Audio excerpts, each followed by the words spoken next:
Hello friends, welcome back to Cini World. Today I am going to explain you an American science fiction action film called Logan's Run. Spoilers ahead. Watch out and take care. The premise of the movie is set in the year 2274. The world has been torn down by a Holocaust and the surviving humans live in a utopian domed city.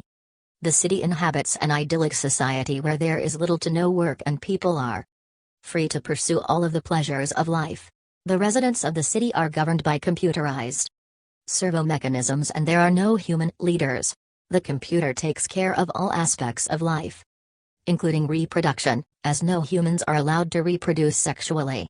However, there is a catch. A person can only live up to 30 years of age before undergoing the rite of carousel and being terminated. The computerized servo mechanisms enforce this rule to manage the population and keep it constant. But they have made the residents believe that the people who are terminated in the carousel are actually renewed and brought back to life as babies. Some people called the runners have caught up to the fact that they are being lied to by the computers. To stop them from running away from the city, elite policemen called the Sandmen are appointed to track people's age. Each person is implanted with a life clock crystal in the palm of the left hand at birth. The life clock changes color as they get older and begins blinking as they approach their last day. The protagonist of the movie is a Sandman named Logan 5, but unlike the usual Sandman, he is curious and questioning in nature. In the opening scene, Logan 5 is in a laboratory looking at artificially born infants. One of them is named Logan 6, who he donated sperm for. His friend and colleague, Francis 7 brings him out and takes him to that month's carousel event. Several people who have reached the age of 30 are going to be terminated and a crowd has gathered to witness the rite. It is noticeable that the people are wearing either red, yellow or green clothes, indicating their ages. Red, for the older ones, green is for the middle-aged and yellow is for the teenagers. The Sandmen wear their usual black uniform.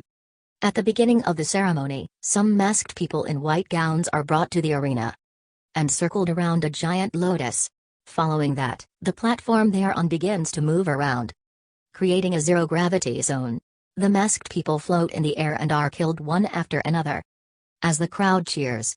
When the rite is almost over, the Sandmen are alerted about a runner trying to escape from the west entrance.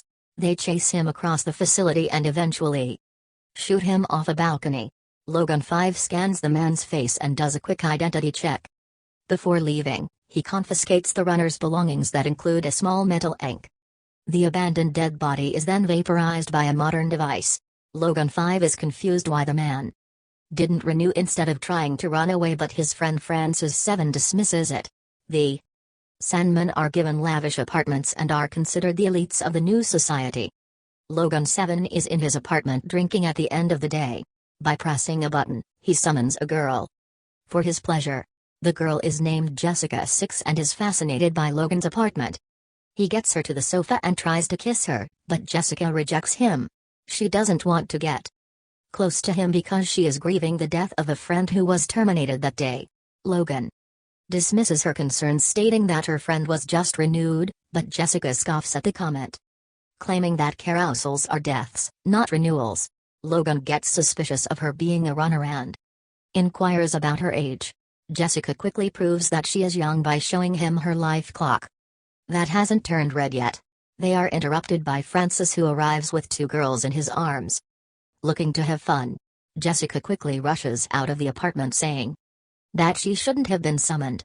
The following day, Logan goes to the Sandman headquarters to report the confiscated objects from yesterday. There, he finds out that the ankh is a special key that the runners use to get to their secret hiding place called the sanctuary. The computer informs him that over 1,000 runners are on loose currently and instructs him to catch them all. A confused Logan asks the computer how many of the runners have been renewed. He begins to suspect that the renewal program is fraud when the computer doesn't answer. Instead, it orders Logan to be a runner in disguise and help them catch the others. He retaliates again, claiming that the life clock on his palm will give away the disguise.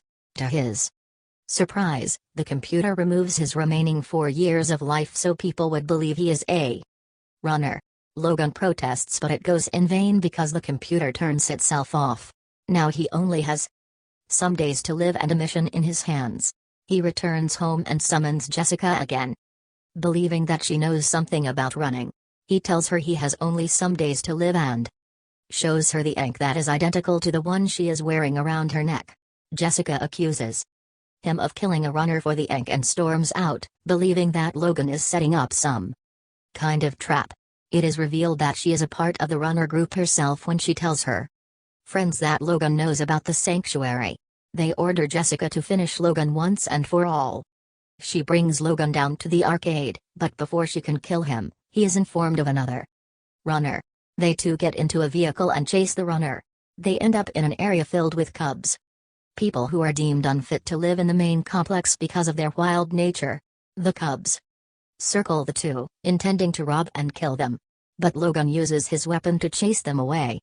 Next, Logan uses his scanner to scan the area and locate the runner they were looking for. He finds her within seconds, but instead of arresting her, he lets her go out of sympathy. Because of this, Jessica drops her plan to kill him and starts to believe he is genuinely a good person. As the two continue their journey to the sanctuary, we see Francis kill the runner they just spared. He now has seen Logan and Jessica get out of the cube's zone. Knowing that the Sandman will eventually catch him, Logan goes to a medical professional to get a facelift to disguise himself. However, during the procedure, the doctor gets a call from the Sandman and turns against Logan. He pushes some buttons and uses his face-lifting device to attack him. Logan reacts quickly and manages to avoid the machine's attack. Francis arrives at the clinic and gets into a fight with him, but Logan and Jessica somehow manage to escape. Then they run to a tunnel and meet the other runners on their way. Jessica's friends do not trust Logan because a Sandman turning into a runner is unheard of, but they agree to let them go on. When a nurse from the clinic earlier confirms that Logan is on their side, the two are told to follow the tunnel to reach the sanctuary. Right then, a group of Sandmen arrives with their guns blazing. The duo manages to run away but is followed by Francis.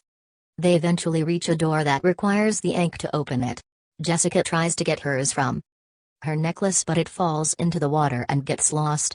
Logan quickly uses his one to open the door and go to the other side. When Francis comes following them, he finds Jessica's ankh and continues the pursuit. Meanwhile, the duo is lifted up by a machine to a frozen cave. They are approached by an AI robot called the Box, whose job is to capture food from the outside world to feed the city. The robot is about to freeze them into food, but Logan uses his gun to fight him.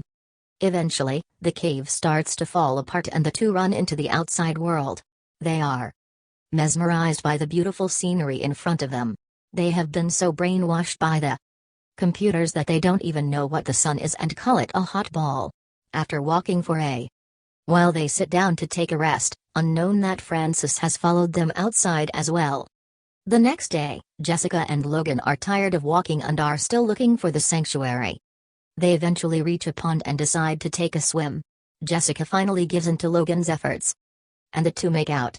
They also see that Logan's life clock has stopped flickering, meaning that the clock doesn't work in the outside world, and they can live for as long as they want.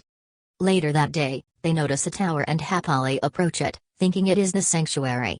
But they are soon met with disappointment to see the tower and the buildings around it have been taken over by nature. Suddenly, a cat brushes over Jessica's leg, startling her. The couple is fascinated to see an animal for the first time. They follow it and reach a classroom with an old man inside. They both are amazed by his wrinkles and gray hair, as they have never seen a person that old in the city. The man says that he has been living there since the Holocaust and didn't even know that the city existed. The duo also learns that the old man was raised by his parents, unlike the residents from the city who are made in a laboratory and raised in a nursery. Suddenly, Francis arrives there and holds Jessica hostage. Holding her at gunpoint, he asks Logan to get closer so he could terminate him, but Logan manages to divert his attention by asking him to look at his palm. Francis is as surprised as the others to see his life clock not blinking. But even then, he doesn't want to believe he has been lied to his whole life. He attacks Logan, and the two get into a fight. The struggle ends when Logan manages to wound Francis gravely by hitting him with a pole. Logan then holds his old friend in his arms and wishes him goodbye as he dies. Following that, the old man makes the couple bury Francis's body in a grave. He claims that he buried his parents around the same area because that is what humans are supposed to do. Logan wants to go back to the city to show the people there is so much more to life than artificial lighting and dying at 30. He thinks that the residents will believe him if he shows them the old man as proof. The next day, the three of them leave for the city. While resting on the way, the old man explains the concept of marriage and family to them. They eventually reach a hydro plant that supplies water to the city. Logan asks the old man to wait for them for as long as he can before the couple jumps into the water and swims back to the city. Logan finally tells the people about the outside world, but no one cares. The only people who hear them are the Sandmen who arrest them. Logan is taken to an interrogation room where the computer asks him if he found the sanctuary. When he doesn't answer, they use a technique called surrogation to look into his subconsciousness and download data from his mind. However, the vast knowledge of the outside world is too much information for the computer to process and it starts to malfunction. Everything controlled by the computer starts to explode, including the facility they are in. The city is ruined, making the people run outside in fear. As the domes are destroyed, the people are introduced to the outside world for the first time. They see the old man and are amazed by his wrinkles like Jessica was. They surround him, asking if they can touch his skin. The movie ends as Jessica and Logan wave at the man from the crowd, indicating a happy ending. Thanks for watching. Please subscribe for more videos.